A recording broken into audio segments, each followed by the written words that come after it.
Buod ng Kabanata 16 hanggang 30. Si Sisa ang ina ni Basilio at Crispina. Ang asawa niya ay si Pedro na labis ang kasamaan at pagkagahaman. May bisyo si Pedro gaya ng pag-inom ng alak at sabong. Bibihira lamang kung umuwi ng bahay si Pedro at kadalasan pang sinasaktan ng asawa kung hindi nakapagbibigay ng perang pambisyo. Ganoon na lang ang pagkabigla ni Sisa matapos na tumambad sa kanyang harapan si Basilio na duguan ang kanyang noo at bakas ang matinding takos sa mukha nito. Kinuha ng sakristan mayor si Crispin sa bintang ng pagnanakaw nito. Nang sumunod na araw, nagtipon-tipon ang mga manong at manang sa simbahan upang pag-usapan ang indulhensya plenarya na siyang makahango sa purgatorio ang mga kaluluwang nagdurusa. Hindi na malayo ng mga nag-uusap ang pagdating ni Sisa na may dalang isang bayong ng gulay, prutas at isda para sa kura paroko. Tumambad sa kanyang paningin ang kusinero at sakristan, ngunit hindi sila nito pinansin. Hindi makapaniwala si Sisa sa mga binabanggit nila. Sa kabilang dako, nag-uusap silang Crisostomo Ibarra at ang guro ng San Diego na sa lawang ito itinapon ng bangkay ng kanyang ama na si Don Rafael Ibarra. Nais nang ipagpatuloy ang nasimula ng kanyang ama sa pagtulong sa pag-aaral ng mga bata. Dito ay isa-isa ang mga suliranin ng guro, katulad na lamang ng nawawalan ng interes sa pag-aaral dahil kulang sa panghihikayat mula sa kanilang mga magulang at kung mayroon may nagiging sagabal naman sa kanila ang kahirapan. Isa pa'y kailangang iwasto at may saayos ang pagtuturo. Nakasanay ng mga bata ang magsaulo sa halip na unawain mabuti ang pinag-aralan. Matapos ang pag-uusap sa lawak, dumalo si Crisostomo Ibarra kasama ang guro sa isang pulong ng tribunal. Dumalo ang dalawang partido ng bayan na magkasalungat ang opinyon at mga isinusulong. Ang Partido Konservador o Konservativado na binubuo ng mga matatanda at Partido Liberal na kinabibilangan naman ng mga kabataan. Ang mga paksa ng pagpupulong na iyon ay tungkol sa gaganaping kapistahan at ang pagtatayo ng paaralan para sa bayan. Sa dami ng kanilang pinagdalunan para sa kapistahan, ang desisyon pa rin ng simbahan ang nanaig o masusunod para sa kapistahan. Matapos pumunta sa simbahan, gulong-gulo na umuwi si Sisa sapagkat hindi niya alam kung ligtas ba ang kanyang mga anak. Nagpang-abot sila ng gwardiya sibil sa daan. Pilit siyang pinapaamin na ilabas ang 2 onsang minakaw ng kanyang mga anak. Dahil sa wala siyang may pakita ay kinalagkad siya ng mga ito papuntang kwartel. Hiyang-hiya si Sisa na pinagtitinginan ng mga tao. Tanghali na nang pakawalan siya ng interes at pagka-uwi niya sa kanilang bahay ay tumambad ang isang pinas ng damit ni Basilio na nakasabit sa dingding. Labis ang kanyang naging pag-aalala kaya siya tumakbo papuntang bayan at nagsisisigaw sa paghahanap ng kanyang mga anak. 3 araw ang naging paghahanda ng mga mamamayan ng San Diego para sa darating na kapistahan. Napag-usapan si Padre Salvi na katakatakang nag-iba ang pag-uugali simula nang dumating na San Diego si Maria Clara. Plano ng magatipan na magkaroon ng picnic sa ilog kasama ang kanilang mga kaibigan. Iminungkahi ni Maria Clara na huwag niyang imbitahin si Padre Salvi, ngunit hindi ito sinang-ayun na ni Crisostomo Ibarra. Sumakay sa 2 bangka habang nangingisda ang mga kababaihan at kalalakihan. Ngunit na magkaroon ng butas ang bangka ng mga binata, ay napalik pa sila sa sinasakyan ng mga dalaga. Wala silang mahuli ng mga isda dahil mayroong mga bumaya kaya't nilundag ng piloto ng bangka na si Elias. Naglaban ang dalawa sa ilog na agad din namang sinabulawan ni Crisostomo Ibarra hanggang sa mapatay nila ito.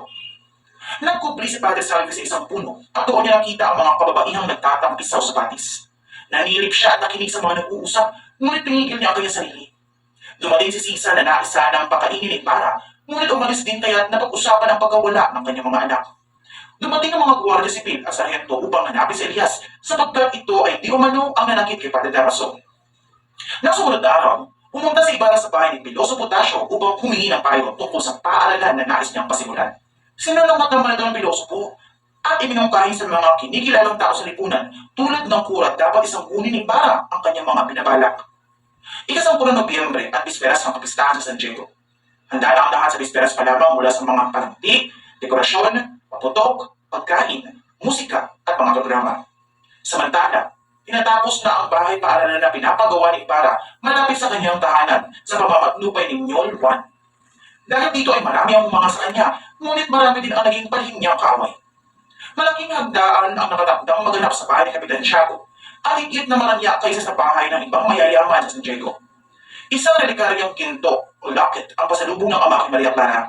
Namasyang sila sa isang sulok na daan ay may isang ketongin na tumawag ng pansin ni Maria Clara, kaya't inilimos nito ang locket na kabibigay pa lamang ng kanyang ama. Nakalathala sa isang aklat na dyaryo sa Manila ang karangyaan at pagdiriwang ng kapistahan sa loob ng 3 araw. Sinulatan ni Maria Clara sa Ibarra dahil ilang araw na niya ito hindi nakikita. Hiniling din niyang siya ay dalawin ng binata at imbitahan siya nito sa pagpapasinaya ng bahay paaralan na kanyang ipinatayo. Ikatlo at ang huling araw ng kapistahan sa bayan ng San Diego. Handa na ang lahat para salubungin ang kapistahan. Sinimulan ng mahabang posisyon ng iba't ibang santo. Makikita ang pagkakaiba ng antas o diskriminasyon sa lipunan. Siksikan ng mga tao sa loob ng simbahan hanggang sa labasan. Ang misa ay bayad para sa kabanalan ng lahat sa halagang 250 piso. Mas mabuti na magbayad ng mahal sa misa na makapagdadala ng kaluluwa sa langit kaysa sa impyerno kung buhay siya.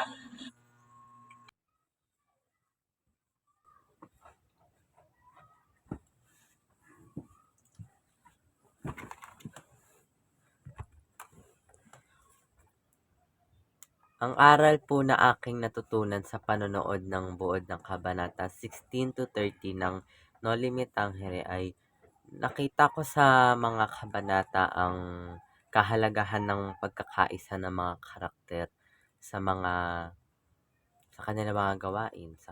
Sila ay nagtutulong-tulong at sila ay nagkakaisa. Halimbawa na lang dun ay yung sa isang kabanata na sila ay nasa bangka at nagpipiknik.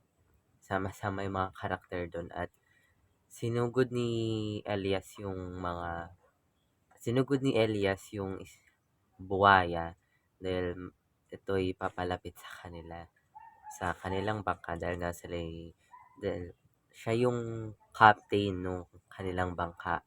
Kaya siya yung nanguna sa pagsugod dun sa buwaya at si Crisostomo Ibarra naman ay agad siyang tinulungan upang mapatay agad ng buwaya at doon nakita ang kanilang pagkakaisa. At yun po ang aking aral na natutunan sa panonood ng buod ng mga kabanata 16 to 30. Yun lamang po, maraming salamat.